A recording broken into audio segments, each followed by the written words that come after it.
Hello, my name is Melissa Jones, and I'm going to be talking about social media in the classroom. Should we use social media in the classroom? First off, I want to make sure we all know what social media is.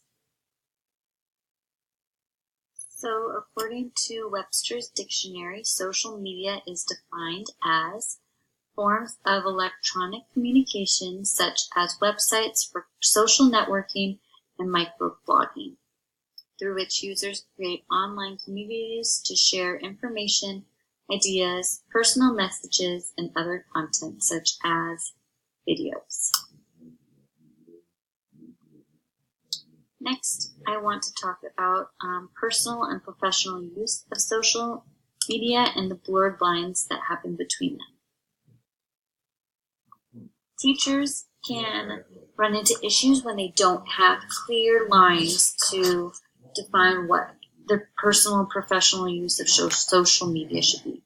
So teachers using social media should be aware of postings about students, so make sure that they are not using specific names or even specific circumstances when on personal social media. If anything is said, it should be in positive light.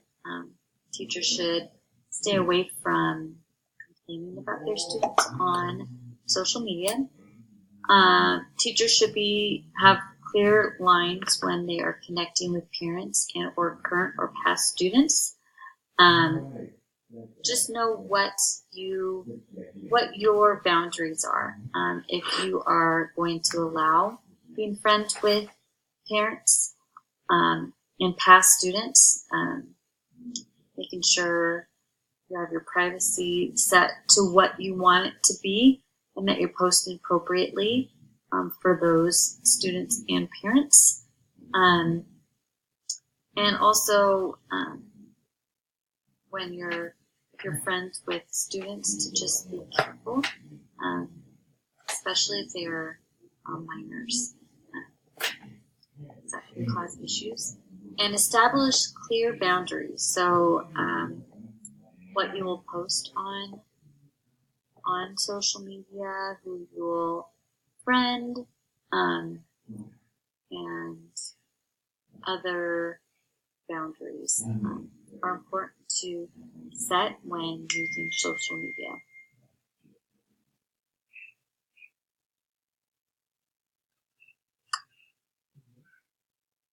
So pros and cons of social media in the classroom. So here's a list of pros and cons of using social media in the classroom. A lot of this information is from Article 6, Pros and Cons of Social Media in the Classroom. So for the pros, students are more engaged. Students are taught about social media from a very early age. It is a trending topic. Parents use it. Friends use it. Other adults use it. And so students have a natural wonder of what social media is, and because of this, they are more engaged, and they want to use it because of this popularity with social media. Social media also teaches life lessons. It really helps with social skills. Students are able to understand what is acceptable to talk about on social media and on the internet, and teaches them digital citizenship skills as well. It promotes online collaboration. How can teachers use social media in the classroom effectively, or in the classroom? Talks about Facebook groups and how teachers can put in assignments and announcements on Facebook groups. They can answer homework questions, and they can also put discussion questions that the students talk about. The teacher writes a discussion question, the students respond to the original post and also to other students' posts, and it creates online collaboration. It's also a great means of parent communication. You can also use Facebook to communicate with parents. Instagram is a great way of doing that.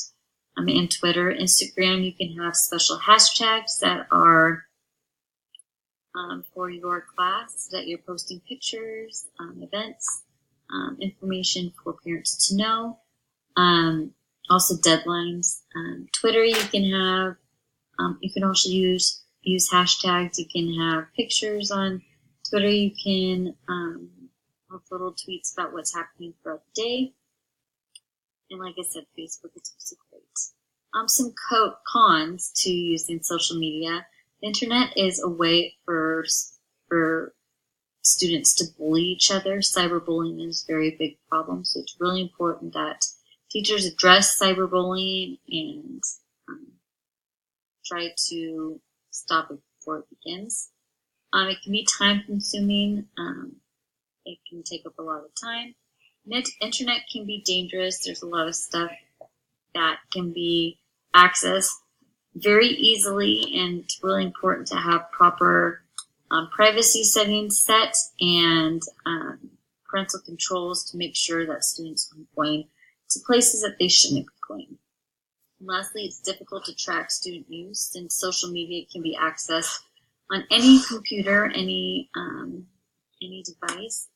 Students can use it away from the classroom, so it's really important to make sure monitoring happens at all times and that parents are on board as well. And below you will see some pictures of popular social media icons. So from left to right, we have YouTube, Twitter, LinkedIn, Pinterest, Facebook, Instagram, and Google+. These are just some of the resources on social media. So how to prevent problems. commonsense.org has some great resources for using technology in the classroom, and this was among those. This was the do's and don'ts for social media use in the classroom, and it will hopefully help prevent problems happening. So here are some of the do's that they talked about. First, you want to find out your school and district policy to make sure social media is even allowed and what their guidelines are. Next, you want to make sure you get parental consent forms filled out for each student. They recommend that you should have a separate account for your professional use and not mixing professional and personal. You want to make sure you explain to students how social media will be used. Check personal settings on social media accounts. So that includes like privacy settings and what's allowed on there. Other do's, be mindful of names that might be visible in post. They talked about names on jerseys. If you have students wearing name tags at field trips, making sure that those are not shown. Even pictures are even like school logos and stuff, maybe blurring those out as well.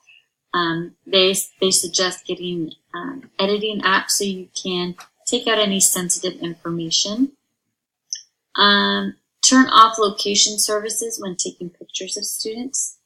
And if you are not comfortable doing the real deal and doing social media publicly, you can use a classroom-only tool. And there's several options where you have a private classroom where they're getting that collaboration, but they're not exposed to everything else as a way, and that will be like a way to start out using social media. And here are some don'ts. Use social media without proper guidelines, so you want to make sure you never do that. You don't want to show personal or sensitive information about students on social media, so make sure when you're taking pictures you check walls and whiteboards and what the students are wearing to make sure that's not identifiable. Do not share names or faces of students without written parent consent. Don't publicly share grades, assessments, anything that would be personal to a student. And don't forget that handwriting can be personally identifiable information, and people can find out who wrote something by their handwriting.